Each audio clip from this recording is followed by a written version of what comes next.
Hello there. As you may be well aware that Bill Ayers went to Montclair State University and was allowed to speak, even though several assembly person from the New Jersey Assembly begged the president of Montclair State University not to allow this terrorist and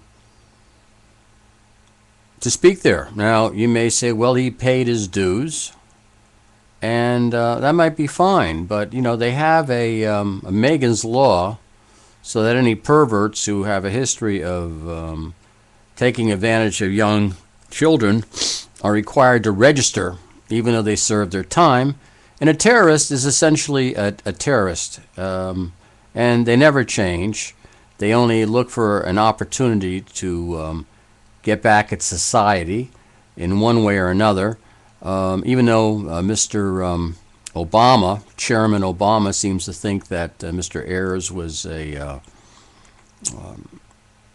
reprehensible guy way back when, and now he's okay, and he really didn't have any contact with him. I wish Jackie Mason would do something on this, because we have the videos of Mr. Obama distancing himself from Mr. Ayers and saying that he really had no real contact with Mr. Ayers, except they served on some committee together or something. You can see it on YouTube. You can hear him. ABC was doing a interview of him. And what's very, very interesting is the fact that they were showing or mentioning that Sarah Palin thought this was a big issue, and they were, showing Sarah Palin and indicating that she was the big ringleader who questioned Obama's association with Bill Ayers. Well, in looking into this, Bill Ayers speaking at Montclair State University. And by the way, the police hated having him there. They hated him. They despised him. But in any event, Bill Ayers apparently has stated that he wrote Obama's book. Now, someone's lying here, and I don't know whether I should believe Chairman Obama, who's done everything he could to totally destroy this country, or Bill Ayers, who tried to blow up this country back in the 60s and 70s. It's a real dilemma, but one based upon his statements about writing his book and Obama's statement indicating that he had nothing to do with Bill Ayers, I would say that someone's lying and that the media should look into this. But as you know, the media doesn't want to look into anything that has anything to do with shedding any light on Obama. You know, they have this knee-jerk reaction as far as the birthers and everything else about him. Everything else about him. The fact that apparently Obama's supporting Al-QAEDA against Gaddhafi in Libya while our men are dying in Afghanistan fighting the Taliban. Now, I don't know if you think that's crazy, but why do we have people in Afghanistan dying to beat the Taliban up there while we're supporting Al-QAEDA connected troops trying to take out Muammar Gaddhafi? Now, to put the icing on the cake, apparently Israel has hired 50,000, I'll repeat that, 50,000 mercenaries to assist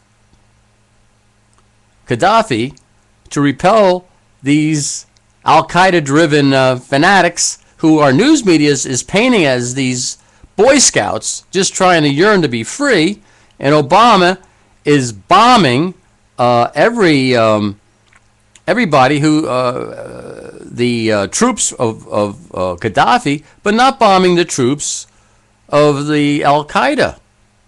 Now, supposedly this bombing was supposed to protect innocent citizens, but apparently they consider the troops going after Gaddhafi innocent citizens. There's something really crazy, odd, strange about this whole thing, the fact that Obama did not go to Congress and get permission to launch an act of war against Libya. I mean, who knows? You know what Libya will do with some of his buddies to start taking out places in Europe or whatever. I mean, it doesn't take much. Our government trains our people to basically be able to go to a grocery store and get supplies to wipe out anything they want to wipe out. So we've really unleashed something very bad. And I hate to say it, but and even though Israel used our money that we gave them to hire these mercenaries, I think Israel knows more about what's going on as far as the security of that region and the overall welfare of the planet than Obama does. There's something very sinister about Mr. Obama, and I don't think he finally realizes that he will not be reelected, and he's going to do everything he can in the remaining time to totally destabilize and destroy the world as we know it. And it's very, very scary. So I'm asking every one of you to ask your congressmen, congresswomen, your senators, no sense asking the president, what the hell we are doing supporting Al-QAEDA linked fighters trying to knock out Gaddhafi when we have men dying in Afghanistan, and they've already died in Iraq trying to beat the Taliban. And I'm sure there's some Al-QAEDA, according to Bush, it was Al-QAEDA and the Taliban. They're both deemed terroristic organizations with their goal is to wipe out the infidels, to wipe out Christians and Jews alike, anybody who doesn't think their way. Hopefully you don't have too short of a memory of these people cutting off, beheading these poor people right in front of us on TV. You know, and it's amazing, the news media never reported this as brutal. They just reported it like they were watching, doing a National Geographic part on, antelope being taken down by a tiger or something. So, anyhow, it's very interesting once again that Mr. Ayers claims he wrote Obama's book. And it's very interesting because I heard other authors who had read his book and had read other things that Mr. Obama had written, and I remember distinctly these people saying, this is not Obama's writing. And now Bill Ayers, admits that he wrote Obama's book, and yet Obama claims he had nothing to do with Bill Ayers. Now, if ABC, bought that, and everybody's been putting down Sarah Palin as not knowing what the hell is she doing, I think she was pretty much on target, God bless her. I'm glad someone is raising questions as to what the heck is going on here, and it's obvious that the media is not reporting on the Israelis hiring 50,000 mercenaries to help Gaddhafi in direct conflict with the official, at this point, the official mode of the United States is to take out Gaddhafi. Now they have all kinds of mixed messages, whether they're trying to kill him, they're not trying to kill him. I mean, this is starting to sound like a Jackie Mason routine, but I think Jackie Mason could do this real justice because it's totally crazy. And I'll back the Israelis on this. I think they're doing me a favor. I think they're doing the world a favor, because if we're worried about suffering, what about North Korea?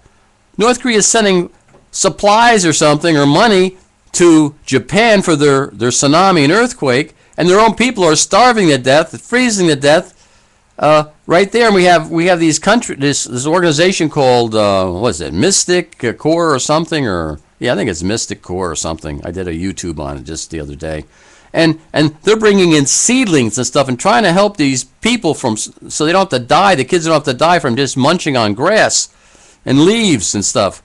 So if you want to end misery, you don't keep supporting and helping these people. You help these people revolt against this tyrant in North Korea who is working, spending money on nuclear weapons so he can sell them to all the other terrorists and terrorizing Japan.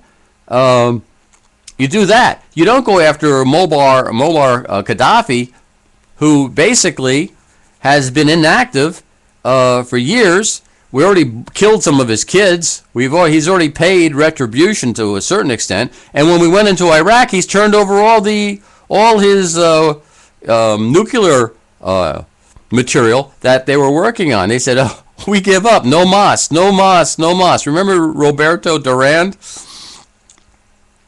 Yeah, that's what they did. So there's something very strange. Ask your congressman why the Israelis are using our tax money to fund 50,000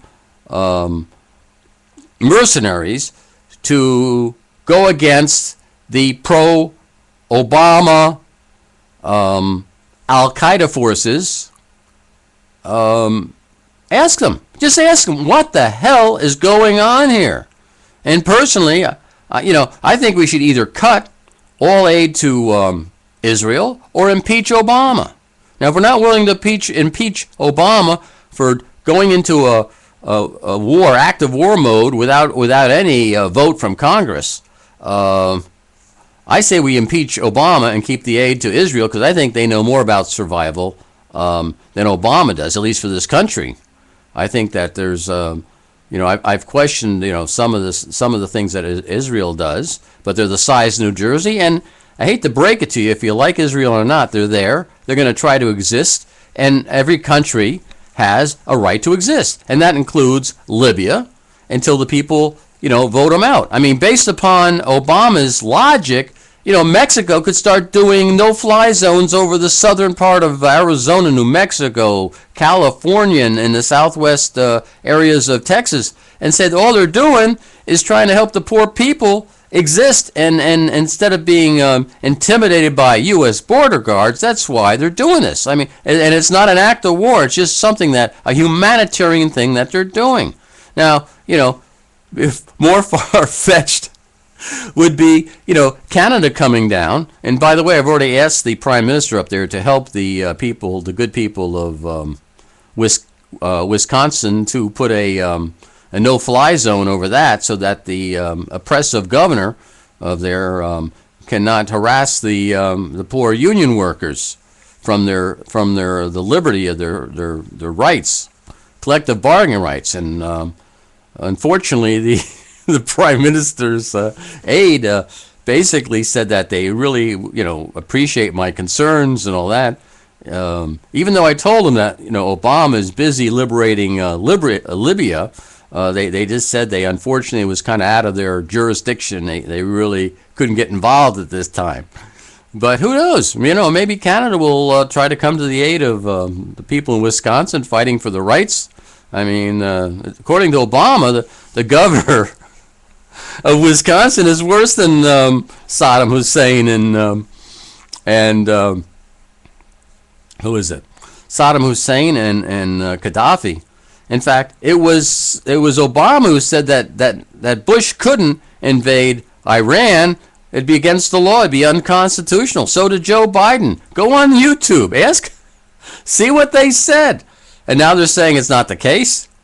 This is unbelievable. Anyhow, I want you to have a wonderful day, and I want you to really do your homework, and I want you to ask why the media isn't reporting on the 50,000 mercenaries that the Israeli has hired to go against the United States' forces that we are pushing, pro-Obama forces. Okay, that's amazing. Bye-bye.